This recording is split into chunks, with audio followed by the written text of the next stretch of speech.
Assalamualaikum warahmatullahi wabarakatuh. Perkenalkan, saya Andi Nurul Fatima dengan akhiran NIM 007 dari Fakultas Teknik Politeknik Geodesi Universitas Hasanuddin. Baik, pada kesempatan kali ini saya akan menjelaskan atau mempresentasikan terkait tugas saya, yaitu karya tulis ilmiah.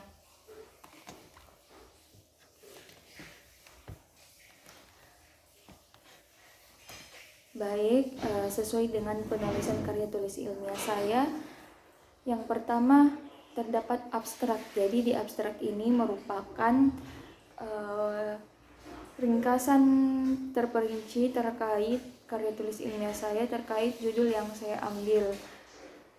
Yang pertama ada judul saya, yaitu analisis kesesuaian lahan pemukiman terhadap rencana tata ruang kawasan rawan banjir Antang, di mana abstrak atau ringkasan penting terkait judul saya itu banjir tahunan yang terjadi di wilayah Antang memerlukan penanganan yang berbasis tata ruang yang sangat presisi. Analisis ini menggunakan metode analisis spasial berbasis sistem informasi geografis atau SIG untuk memetakan kerentanan pemukiman dan menyusun strategi mitigasi baik secara fisik maupun peraturan tata ruang.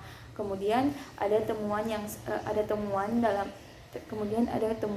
dalam karya tulis ilmiah saya, yaitu Perumnas Antang Blok 10 dan Blok 8 berada di titik terendah yang berbentuk cekungan tertutup sehingga air mudah terjebak. Kemudian ada dampak dari masalah tersebut, di mana alih fungsi rawa penampung air menjadi perumahan memicu genangan banjir dengan tinggi 1 sampai 1,5 meter.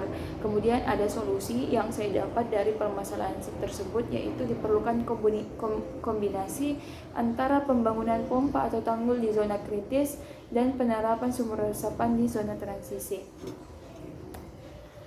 Selanjutnya ada pendahuluan. Pertama, latar belakang. Jadi saya punya latar belakang kenapa saya memilih judul tersebut, yaitu karena pertumbuhan penduduk yang pesat di perkotaan seringkali memaksa masyarakat untuk membangun tempat tinggal di area yang rawan bencana. Jadi fenomena ini juga terjadi secara nyata di kawasan Antang, di mana ketidaksesuaian pemanfaatan lahan dengan kemampuan alamnya memicu banjir besar yang rutin merugikan warga setiap tahun.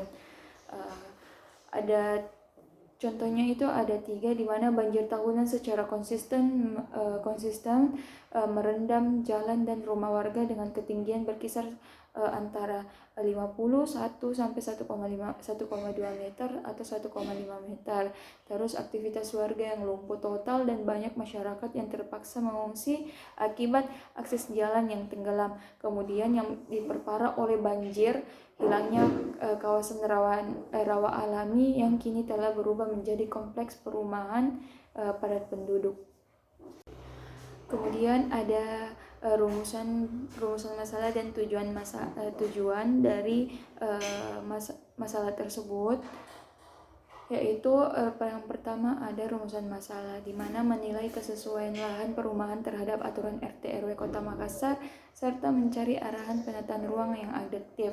Kemudian ada tujuannya, yaitu mengidentifikasi karakteristik bentuk lahan, memetakan tingkat kerawanan banjir secara spasial, dan merumuskan strategi penanganan bencana. Semua ini dilihat karena kerugian yang terus berulang. Penting untuk mengevaluasi posisi perumahan saat ini terhadap aturan hukum tata ruang dan memetakan wilayah banjir secara digital. Penelitian ini juga dirancang untuk menjawab masalah tersebut guna menemukan solusi penataan wilayah yang aman dan berkelanjutan. Baik, selanjutnya ada manfaat analisis. Jadi, hasil analisis dalam penelitian ini diharapkan tidak hanya menjadi dokumen ilmiah saja, melainkan dapat memberikan kontribusi praktis yang nyata di lapangan. Manfaat dari penelitian ini juga ditujukan kepada 3 pilar utama, yaitu pemerintah, masyarakat, dan dunia akademik, di mana bagi pemerintah menjadi bahan pertimbangan penting dalam mengambil kebijakan tata ruang serta pengetatan izin bangunan baru. Kemudian ada bagi masyarakat memberikan informasi berbasis peta agar warga lebih waspada dan siap siaga menghadapi risiko banjir hidrometeorologi.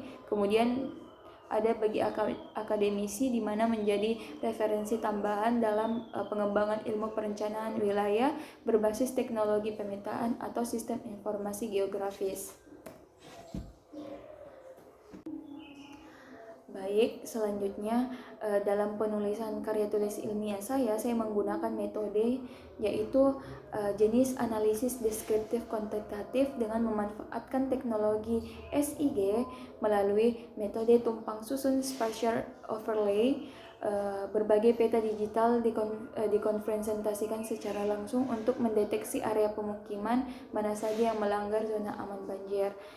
Di dalam metode ini saya bagi menjadi 3, yaitu lokasi dan waktu.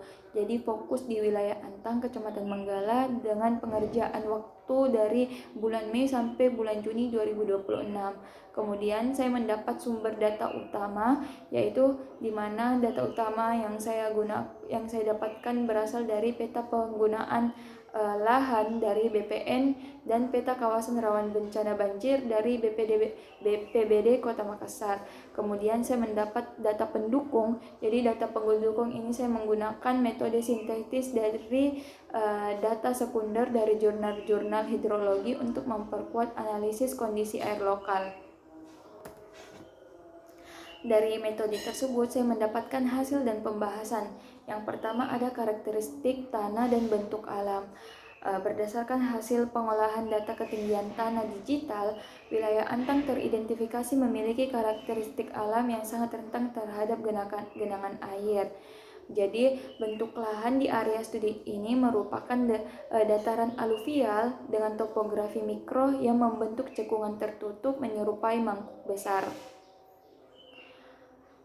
Terus saya mendapat 3 pembahasan 3 hasil yang dimana perumahan blok 10 dan blok 8 berada tepat di titik terendah dengan ketinggian hanya 6 hingga 10 meter di atas permukaan laut atau MDPL. Kemudian morfologi di sekeliling perumahan berupa perbukitan dengan elevasi lebih dari 15 MDPL sehingga air hujan otomatis mengalir cepat ke bawah. Dan karena adanya posisi berupa cekungan tertutup, air yang masuk tidak memiliki jalur keluar alami dan sangat bergantung pada daya resap tanah yang sangat lambat. Kemudian ada evaluasi kerentanan dan strategi solusi, di mana hasil tumpang susun peta membuktikan adanya konflik tata guna lahan yang serius, di mana perumahan warga dibangun tepat di atas daerah tangkapan air dan rawa alami. Ketika volume air meningkat, terjadi aliran balik atau backwater dari Sungai Talo yang merendam rumah warga hingga kedalaman 1,5 meter. Oleh karena itu, penanganan harus dibagi menjadi 2 zona mitigasi. Yang pertama ada strategi zona kritis area terendah, wajib memberlakukan moratorium, penghentian total izin rumah baru, membangun tanggul, dan memasang pompa air kapasitas tinggi. Kemudian ada strategi zona transisi area lebih tinggi, diarahkan pada mitigasi non-struktural seperti pembuatan sumur resapan komunal dan aturan rumah panggung perkotaan. Kemudian ada sistem penyelamatan, menyusun jalur evakuasi mandiri bagi warga dengan memanfaatkan jalan-jalan yang berada di atas garis kontur aman banjir. Kemudian ada kesimpulan saya, di mana dari seluruh analisis spasial yang dilakukan dapat disimpulkan bahwa pembangunan perumahan di kawasan Perumnas Antang Blok 8 dan Blok 10 secara nyata telah melanggar daya dukung lingkungan, di mana lokasinya yang berupa cekungan jebakan air digabung dengan hilangnya rawa retensi membuat bencana banjir tahunan tidak dapat dihindari tanpa adanya ketegasan tata ruang. Yang pertama juga 2 kesimpulan yang saya fokuskan yaitu faktor alam, cekungan tanah, dan faktor manusia, alih fungsi rawa menjadi beton, menjadi pemicu utama parahnya banjir di Antang. Kemudian solusi masa depan tidak bisa hanya mengandalkan saluran air biasa, melainkan harus menerapkan zonasi mitigasi adaptif secara konsisten dan ketat.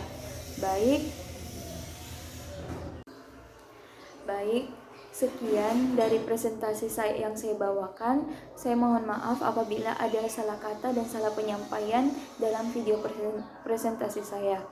Saya mengucapkan wabillahi taufiq wal hidayah. Wassalamualaikum warahmatullahi wabarakatuh dan terima kasih banyak.